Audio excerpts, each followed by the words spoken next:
আমি নিজকে বদলাতে পারলাম না, কোথায় গিয়ে পৃথিবীকে বদলাবো? তাহলে পরে আমরা নিজকে বদলাই আগে। আমার অনেক অনেক জ্ঞানী বক্তাগণ বলে গেছেন যে আসলে শিক্ষা মানুষকে কি করে, উচ্চ শিক্ষিত করতে পারে, তাকে একটা পদমর্যাদা দিতে পারে, তাকে দেশের বিভিন্ন পর্যায়ের কর্মকর্তা বানাতে পারে। কিন্তু এই শিক্ষা আলো যদি তার ভিতরে না ঢোকে, এই শিক্ষা তাকে যদি পরিবর্তন না করতে পারে এবং মানবিক না বানাতে পারে, তাহলে সে নিজের জন্য কল্যাণ বয়ে আনতে পারবে না, পরিবারের জন্য কল্যাণ বয়ে আনতে পারবে না, সমাজের জন্য কল্যাণ বয়ে আনতে পারবে না, দেশের জন্য পারবে না, পৃথিবীর জন্য পারবে না। কারণ সে হবে স্বৈরতন্ত্রের ধারক বাহক এবং স্বৈরাচারী হয়েছে না? আমরা দেখছি না, এর আগে দেখেছি না? তারা তো উচ্চ শিক্ষিত ছিল, তাদের কি শিক্ষা অভাব ছিল? অনেক অনেক অনেক শিক্ষা ছিল, কিন্তু তাদের ভিতরে মানবিকতা না থাকার কারণে তারা স্বৈরাচারী হিসেবে আখ্যায়িত হয়েছে এবং বিতাড়িত হয়েছে। সাথীদের বলবো যে তোমাদের লড়াই কিন্তু জন্ম থেকে শুরু হয়েছে। কখন থেকে শুরু হয়েছে? জন্ম থেকে শুরু হয়েছে। কি দিয়ে সব শুরু হয়েছে? কান্না দিয়ে। আমি বাঁচতে চাই পৃথিবীতে, মা বাবা পাশের লোকজন, আমি এখন অসহায়, আমার ক্ষুধা লেগেছে, আমার মাছিটা আমাকে কামড়াচ্ছে, ঠান্ডা লাগছে, গরম লাগছে, ব্যবস্থা করো দিয়ে শুরু করে কি আমার অস্ত্র? কান্না দিয়ে শুরু। এরপরে ধীরে ধীরে বড় হয়েছি, আমাকে লড়াই করতে করতে এই পর্যন্ত এসেছি। আমার লড়াইয়ের পর্যায়ে আমি নিজে শিক্ষার্থী হয়েছি, আরো লড়াই করে আমাকে বিশ্বের সাথে মোকাবেলা করতে, বিশ্বের যে বিশ্বায়নের যে আধুনিক যুগ, যে বিপ্লব, সেই বিপ্লবের লড়াই করে আমাকে টিকতে হবে। তাহলে আমাদের মানুষের জীবনের লড়াইগুলো এক এক পর্যায়ে এক এক রকম।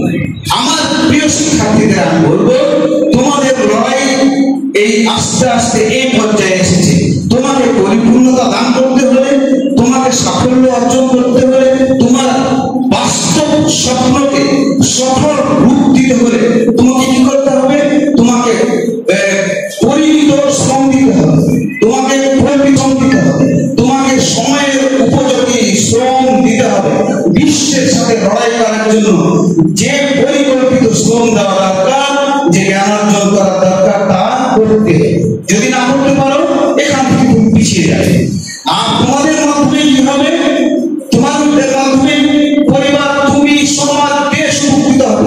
আর তুমি এই দেশকে কি করবে?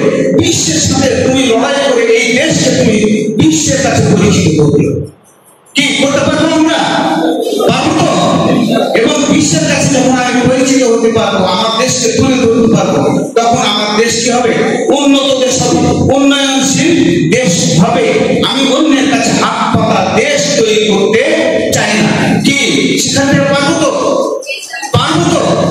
কথা বলো আমার সাথে। আমার খুবই ভালো লেগেছে, দুইজন শিক্ষার্থী বলেছে আমি ইঞ্জিনিয়ার হয়ে জাপানের বিশ্ববিদ্যালয়ে টিচার হব। কি মজার কথা, তাই না? আমার বাংলাদেশের একটা ছেলে কি করবে? সে জাপানে গিয়ে লেখাপড়া করে জাপানের বিশ্ববিদ্যালয়ের টিচার। একজন বলছে আমি বিদেশে যাব, বিদেশে গিয়ে উচ্চ শিক্ষা লাভ করে সে দেশে আমার দেশকে আমি তুলে ধরব। আমরা পাবো তো? মায়ের জন্য আশ্রমের ব্যবস্থা করেছে। কেন? কেন? আমার মতো, আমার ম্যাডামের মতো, আমার ইউনো স্যারের মতো, আমার উপজেলা মাধ্যমিক শিক্ষা অফিসারের মতো, আমার সামনে থাকা শিক্ষিত জনের মতো লোকজন বাবা মাকে দেখতে না পারার কারণে এই অসহায় বাবা মায়ের থাকার ব্যবস্থা করেছে। আমরা ওই জায়গায় যাবো কি? শিক্ষার্থীরা কথা বলো, আমরা কি ওই জায়গায় যাব? তোমাকে ভাবতে হবে যে আমার এই বাবা মা তার মাথার ঘাম পায়ে ফেলে, তার ঘামে কি করেছে? আমাকে মানুষ করেছে। তার ঘামের দাম আমাকে দিতে হবে। পারবো আমরা? পারবো তো?